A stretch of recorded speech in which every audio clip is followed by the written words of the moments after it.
C'est-à-dire, on n'a qu'à prêcher sur tout ce qui est dans la Bible. Mais ce qui concerne Malachie 3, 10, là, il ne faut pas moi parler de ça. Moi, je ne suis pas pasteur. Hein. Ça dit, quand on parle de Somme 23, l'Éternel est mon berger, je ne manquerai de rien. On n'a qu'à dire ça. Là, ça te plaît.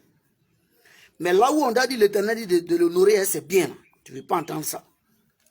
Là où on dit il y a offrande, on doit faire pour faire ceci, cela, tu ne veux pas entendre ça. Dîme même là, vous avez commencé à enlever ça dans la Bible. Il y en a qui ont commencé à dire que c'est avant on donnait dîme. Que ça, c'est l'ancienne alliance. L'Éternel, mon berger, tu récites chaque jour quand tu es en danger là. C'est l'ancienne alliance. C'est pas même ancienne alliance là. Hein? Quand tu dis l'Éternel, mon berger, je ne manquerai de rien là. C'est pas même ancienne alliance là. Somme 23 que tu récites tous les jours là. C'est pas dans la même ancienne alliance, on a dit Malachie 3, 10. Pourquoi tu veux qu'on laisse Malachie 3, 10 là pour aller prendre forcément Somme 23? Tu es dans l'église, la ventilateur qui souffle là. C'est héritage. Moi, je ne suis pas pasteur. Je ne suis pas pasteur. Je suis chrétien comme toi. Ventilateur qui souffle dans l'église là. C'est héritage. Hein? Quand tu t'en vas faire, vous êtes assis dans les églises. Les dirigeants de l'église vont aller prendre crédit chez les Libanais. Pour mettre ventilateur, ça va vous souffler. C'est normal. Hein? Pourtant, quand tu vas dans les réunions familiales, là, tu cotises. Tu es à jour dans les réunions des familles. Mais la famille chrétienne, là, tu n'es pas à jour de ta dîme. Quand on parle de dîme, il y a un pasteur là-bas qui a dit qu'on ne paye pas dîme. Avant où les églises africaines étaient subventionnées par les églises européennes, c'est fini à la mode.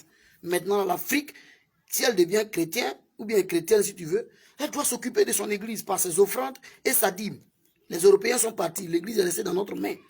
Et Christ est en nous, il est l'espérance de la gloire. Mais tu ne veux pas qu'on parle de dîme. Tu ne veux pas qu'on parle de dîme.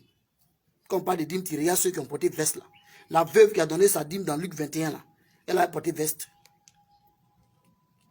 Vous ne voulez pas qu'on parle de dîme? À cause de dîmes et offrandes, tu vas rater le paradis. Je ne suis pas allé à l'église aujourd'hui. On parle trop d'argent dans notre église.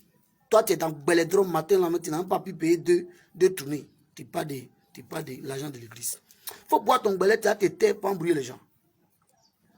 Regarde ceux qui donnent dîme et puis toi qui ne donnes pas dîme là. Il faut regarder si entre vous deux, il y a comparaison.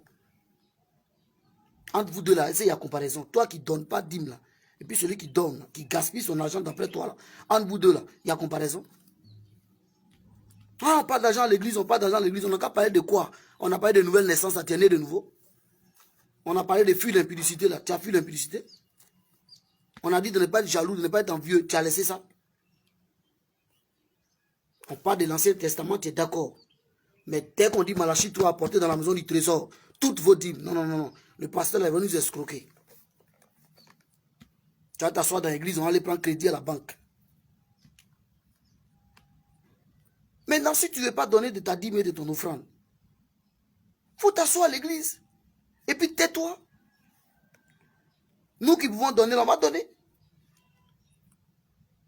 Si tu ne veux pas qu'on parle de dîmes et d'offrandes, le jour où tu entends un thème, aujourd'hui on va parler de la dîme et des offrandes, la bénédiction sur la dîme et des offrandes, prends ta Bible, sors. Est-ce que quelqu'un va t'arrêter? Tu veux aller au ciel. Donc Jésus a dit de ne plus donner dîme. Tu as entendu Jésus dire on ne donne pas dîme. Dans la nouvelle alliance, on ne donne plus dîme. Ça c'est ancienne alliance.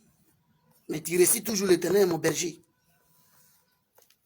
C'est l'Éternel qui est ton berger. Il n'a qu'à te faire reposer dans les verts pâturages. Il n'a qu'à te diriger près des eaux paisibles. Quand je marche dans la vallée de l'homme de la mort, je ne crains aucun mal. Mais si l'Éternel est ton berger, berger là, il est quoi? Un berger doit avoir quoi? Des brebis. Il se nourrit du lait des brebis. Tu es la brebis du Seigneur. Le Seigneur, il faut envoyer dans sa maison toutes tes dîmes et tes offrandes pour qu'il ait de la nourriture dans la maison du Seigneur. Toi, tout ce que tu regardes, c'est qu'on va voler ton argent. Tu as combien même? Moi, je ne suis pas pasteur, je ne suis pas là pour te caresser. Tu as combien? Tu fatigues les gens. On est venu à l'église, on parle de l'argent. Il ne faut pas donner ton argent, il faut t'asseoir, nous on va donner, et puis le ventilateur va te souffler.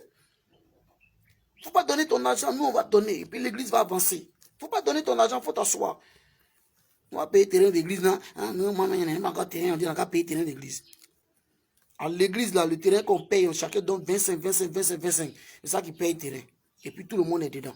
Et puis on cherche de nouvelles âmes pour conduire les âmes au ciel. Au nom de Jésus, il faut dire Amen. Puis il faut changer.